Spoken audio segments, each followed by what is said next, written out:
Nahuli ang panloloob ng dalawang lalaki sa isang cafe sa Novaliches, Quezon City. Mabuti na lang at hindi nila nabuksan ang kaha at natunugan sila ng gwardiya ng katabing establishmento.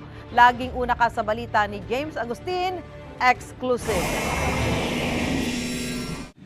Sa likurang bahagi ng isang cafe sa Barangay Santa Monica, Novaliches, Quezon City, pumasok ang dalawang lalaki. Ang isa kumuha pa ng bakal para maabot ang CCTV camera. Nang hindi magtagumpay, ang kanyang kasamahan ng tumuntong at hinawakan ng CCTV camera para baguhin ang anggulo nito. Dala-dala ang flashlight, pinasok na ng lalaki ang cafe. Dumiretso sa sakaha pero hindi ito mabuksan. Sa puntong yun, binuksan niya ang pintuan sa likuran kung saan dumaan ang kanyang kasamahan. May kinuha silang toolbox na naglalaman ng barena. Binalikan nila ang kaha pero hindi pa rin ito mabuksan. Hinalughog nila ang mga drawer at nang walang makita, tinangay nila ang isang speaker na nasa counter. May dalawang helmet pa silang nakuha. Kwento ng manager ng cafe, nangyari ang pagnanakaw madaling araw nitong Huwebes Santo, panahon na sarado ang establishmento.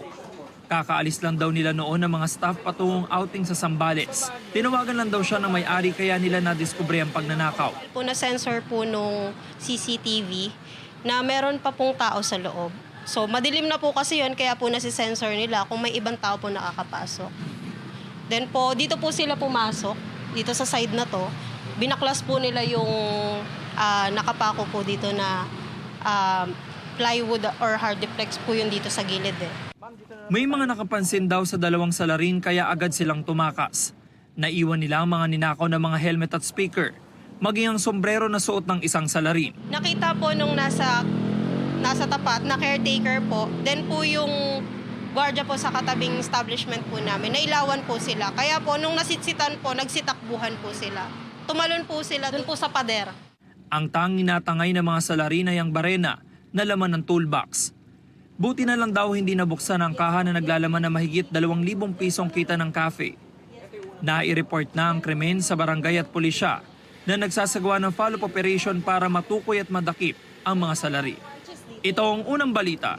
James Agustin, para sa GMA Integrated News. Mga kapuso, para una ka sa mga balita, mag-subscribe sa GMA Integrated News sa YouTube. Sa mga kapuso abroad, subaybayan niyo po kami sa GMA Pinoy TV at sa www.gmanews.tv.